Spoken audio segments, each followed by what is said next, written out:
día domingo de 2025, pero primero quiero que compartamos esto con vos, porque Javier Milei volvió a hablar de un tema que parecía que había quedado en la campaña, parecía que había quedado en el inicio incluso de su gestión. Volvió a hablar de la dolarización y del potencial cierre del Banco Central. Lo escuchamos y lo analizamos juntos. Pero lo expliqué bien entonces. Sí, lo explicó perfecto. Lo Lo explicó perfecto, y también me parece que es importante también esto que se está instalando hoy de que Argentina va a recibir dólares y que va a tomar deuda.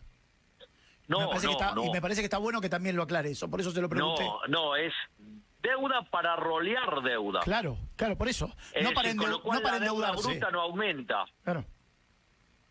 Está clarísimo. Es más, sí. ya le anticipo. A ver. Ya se lo anticipo. Si nosotros hacemos y cerramos un acuerdo con el Fondo Monetario Internacional Sí. y o con fondos de inversión muy importantes del mundo, nosotros esos fondos que tomamos, ¿usted sabe quién es el máximo acreedor del Tesoro Nacional? ¿El Fondo Monetario? No, el Banco Central de la República el Banco Central, Argentina. el Banco Central, está bien, el Banco Central.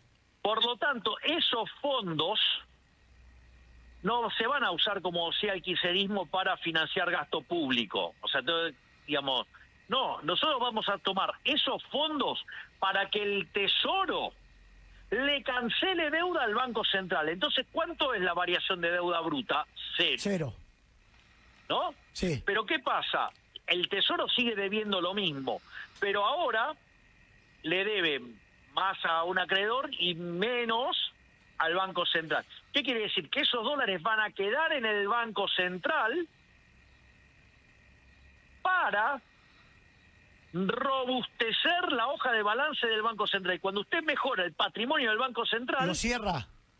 quiere decir que la moneda suya vale mucho más.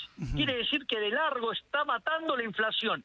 Y cuando usted logra un nivel de capitalización tan grande del Banco Central, bueno, puede ser que en algún momento esa capitalización sea tan grande que pueda dolarizar, ¿no? Ajá. ¿Y cerrarlo también en ese momento? ¿El Banco Central? Bueno, eso es el paso siguiente. O sea, dolarizar y cerrar. Sí.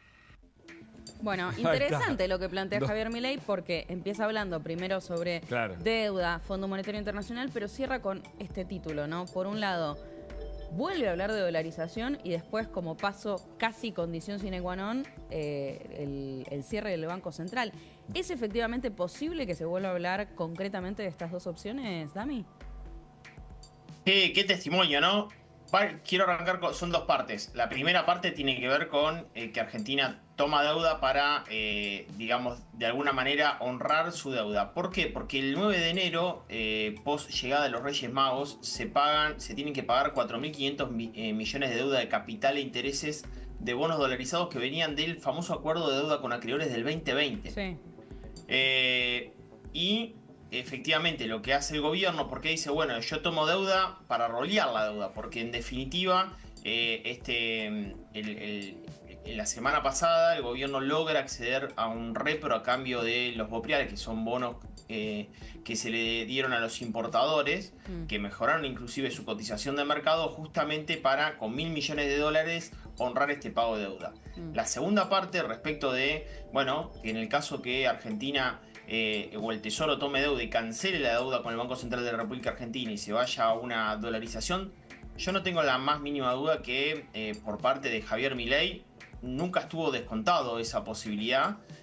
Me parece que falta un trecho más largo para que eso suceda, pero bueno, es parte del camino que le indica. No creo que se dé inmediatamente, todavía falta levantamiento del cepo, falta capitalizar, digamos, eliminar todavía las letras fiscales de liquidez en el Banco Central de la República Argentina. A largo plazo, falta un camino importante, ¿no? Y el presidente habló justamente de la deuda, vos lo mencionaste en tu respuesta, Damián, porque es otro de los grandes temas, y esto decía, mirá. Posible de resolverse. Mira, va a tomar deuda cuando le empiecen, porque ahora hay una realidad, le van a empezar a querer prestar plata. Y Argentina... No, bueno, pero nosotros... ¿Va a tomar deuda o no? A ver, en términos netos, no. Porque básicamente lo que sí vamos a hacer es el rollover de la deuda. Ok. Si yo tengo déficit cero, yo no necesito tomar nueva deuda. Entonces la deuda que entra es para rolear la deuda vieja. Claro. No para, o sea, porque además no la necesitamos. Si tenemos superávit fiscal, digo, ¿para qué vamos a tomar deuda nueva? Bueno, desde el propio Banco Central no habían salido el viernes muy rápidamente a aclarar, esto del Bopreal no es deuda, no es toma de deuda, es otra cosa, pero bueno, ¿qué analizás de esto que dice Milei? Y explica lo de rolear, por favor, que por mucha gente por ahí no lo sigue, claro. Por una parte, primero, a esta, digamos, licitación de deuda con bancos del exterior, ofrecieron casi más del doble de lo que terminó tomando el gobierno, que fueron 1.000 millones de dólares, más del doble. Segundo, ¿qué es rolear? Bueno, como hay compromisos de pago de deuda, yo tomo deuda, pero para pagar esa deuda, para efectivamente aplazar el pago de deuda, porque lo que hago es con esta deuda que yo tomo nueva, pago los compromisos que se vencen en esta semana y a ese nuevo acreedor le voy a pagar en un tiempo futuro. Entonces, lo que estoy haciendo es tratando de asumir mis compromisos inmediatos y obviamente pagar con estos dólares que me endeuda a futuro. Tiene dos situaciones. Primero, por una parte, las reservas del Banco Central de la República Argentina seguramente van a debilitarse, pero tiene un punto fuerte a favor, que es la credibilidad. Argentina efectivamente es mucho más creíble, la paridad de los bonos están subiendo y el riesgo país probablemente incluso vuelva a supere ese umbral de los 600 puntos.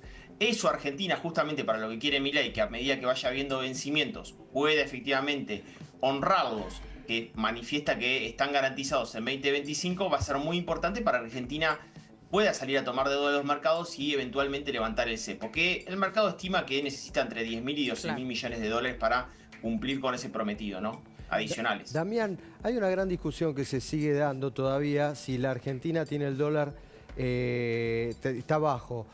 ¿Vos qué opinás al respecto?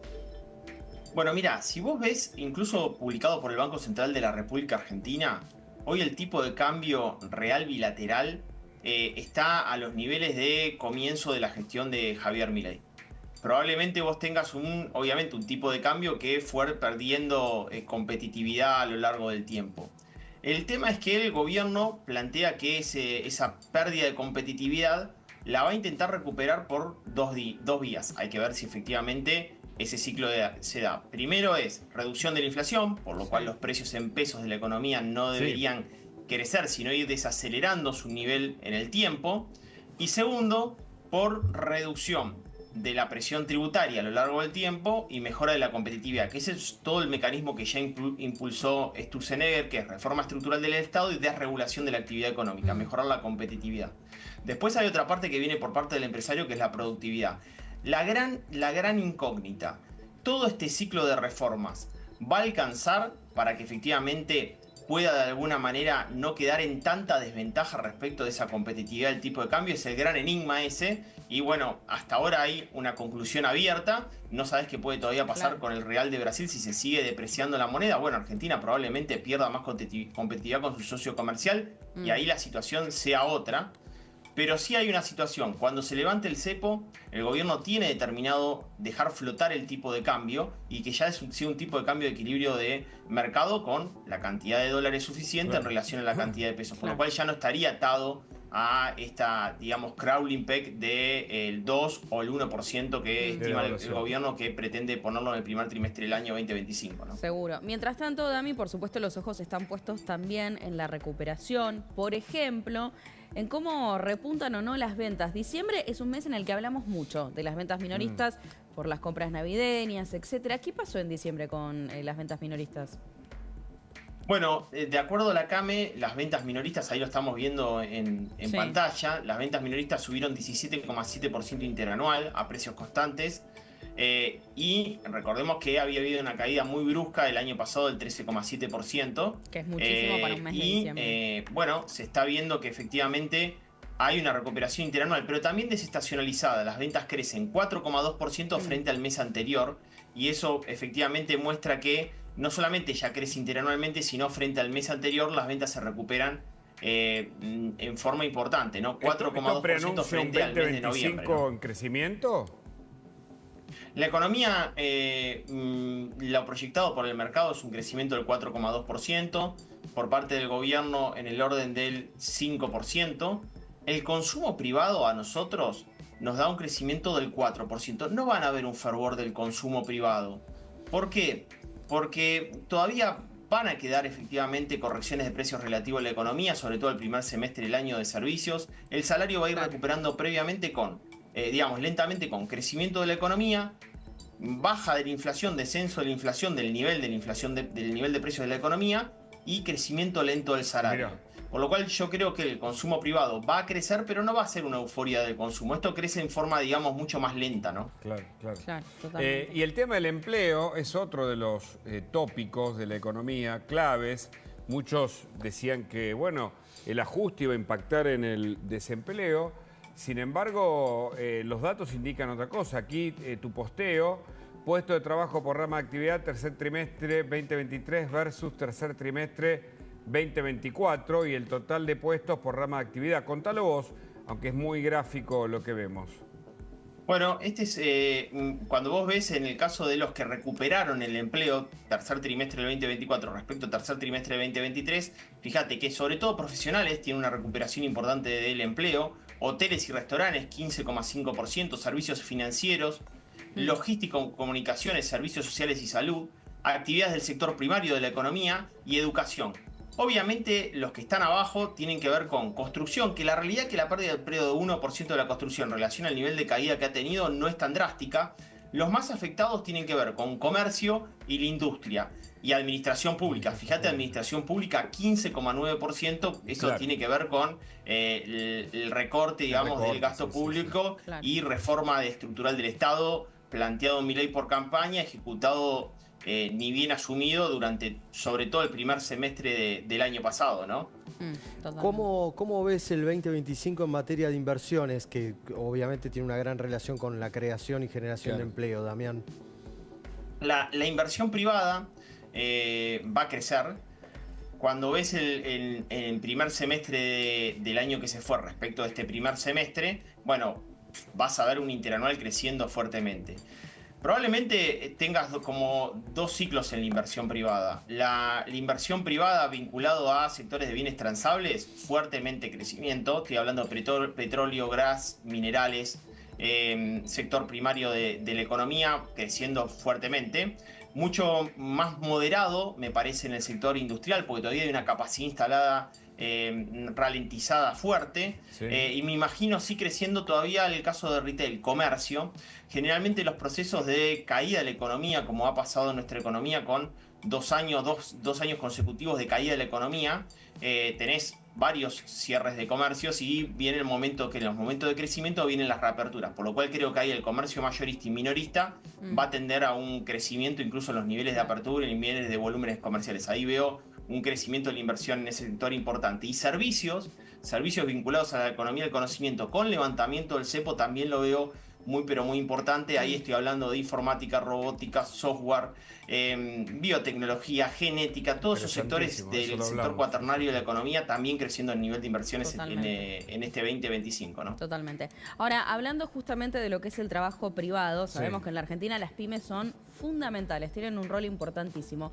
Sin embargo, esto lo denuncian todas, están ahogadísimas por los impuestos, tasas municipales. Quiero que presten atención a la información que trae Damián Dipache en este tuit, con lo que les está ocurriendo a las pymes respecto a los impuestos. Pagan 7,4 de tasas municipales en promedio a la vez, y esto es clarísimo, sin tener ninguna contraprestación. O sea, te cobran, pero contraprestación ni noticias. En 32 municipios se presentan 2 o más pagos por locación municipal. Sí. Además, las pymes manufactureras tienen un 4% de sus costos, que son tasas, y otro 7% de ingresos brutos. A eso se le suma que los tributos municipales pasaron de 78 a 84, o sea, no descienden, siguen creciendo. Exacto. Y la percepción del problema pymes pasó del 51 al 81% en 2023.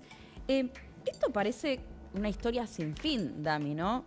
¿Cómo se empieza a ponerle fin? Y sobre todo, digo, de verdad tiene un impacto muy grande en las pymes argentinas. ¿Viste que se dice de fijar tweet? Fijen ese tweet televidente durante todo el año 2025. Fíjenlo. porque este va a ser el eje de debate de la campaña.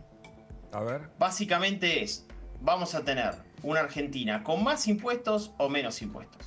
Este es el eje de campaña, y sobre todo una campaña legislativa, donde la reforma tributaria tiene que pasar por el Congreso de la Nación. Totalmente. Fijen el tuit.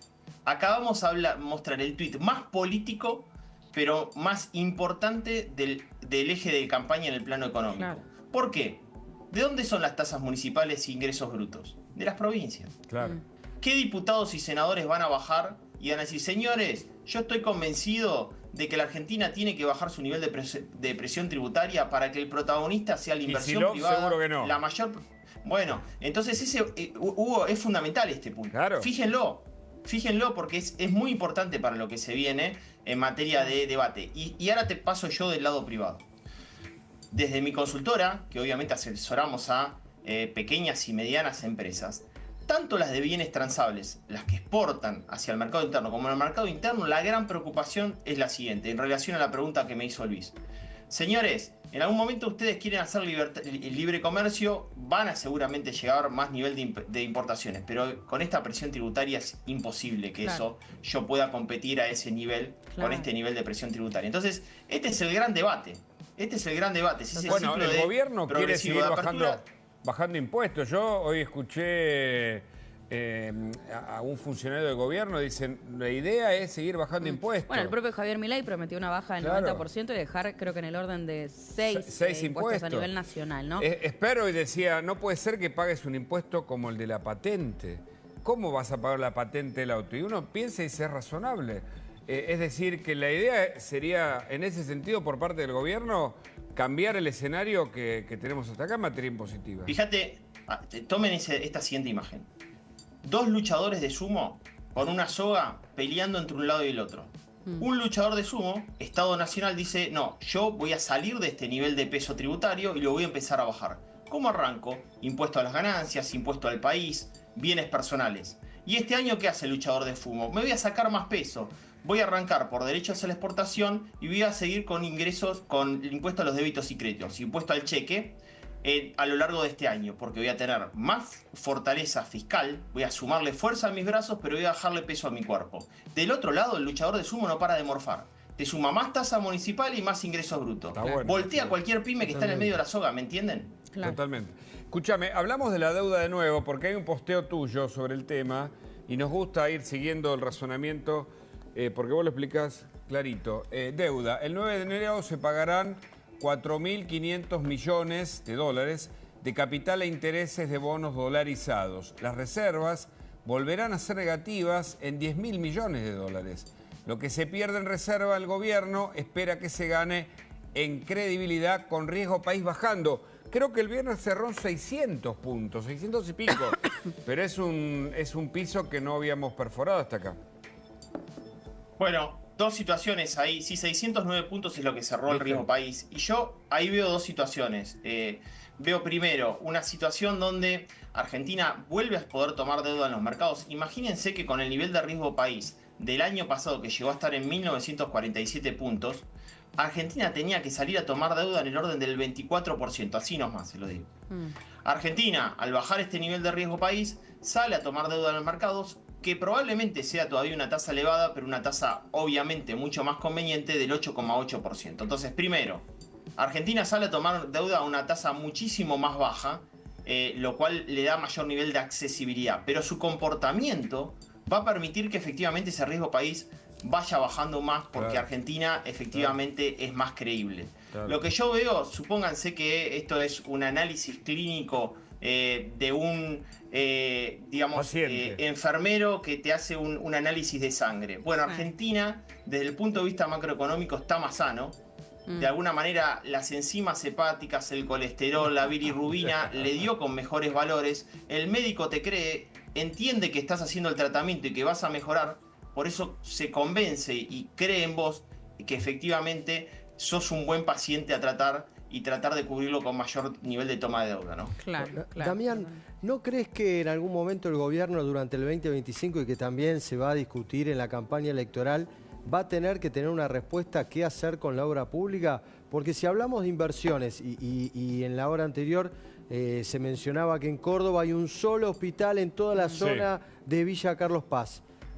Rutas, hospitales, las reparaciones, bueno, mantener las rutas que están abandonadas en la Argentina. Eso alguien tiene que poner la guita. Claro.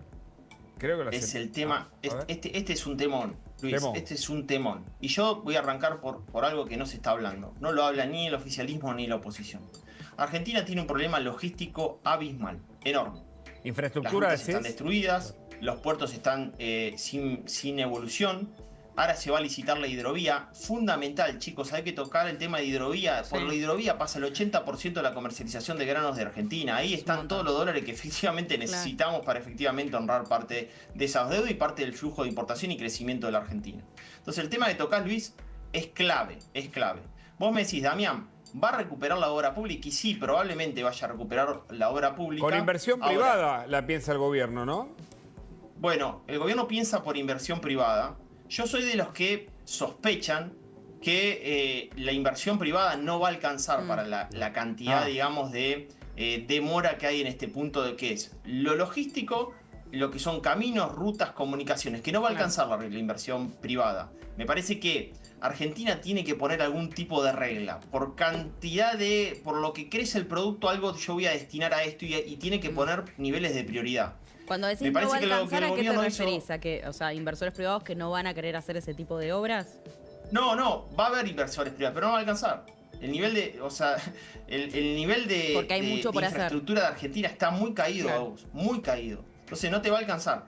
Mirá, lo hablaba con un ex ministro de Obras Públicas de la Nación y él me decía que probablemente el caso de Chile no sea el de mayor nivel de obra privada respecto de obra pública, sino que el mayor caso sea el caso de Inglaterra, Reino Unido, Londres, donde el nivel de obra privada respecto de obra pública a nivel nación es el 20% del total. Mira. Por lo cual, efectivamente, no te va a alcanzar con toda obra privada. Que hay que arrancar con obra privada, sin ninguna duda, pero yo creo que parte del direccionamiento del Estado Nacional, si tengo que poner foco, bueno, hay lugares donde efectivamente se va a requerir participación de obra pública que no va a llegar la privada.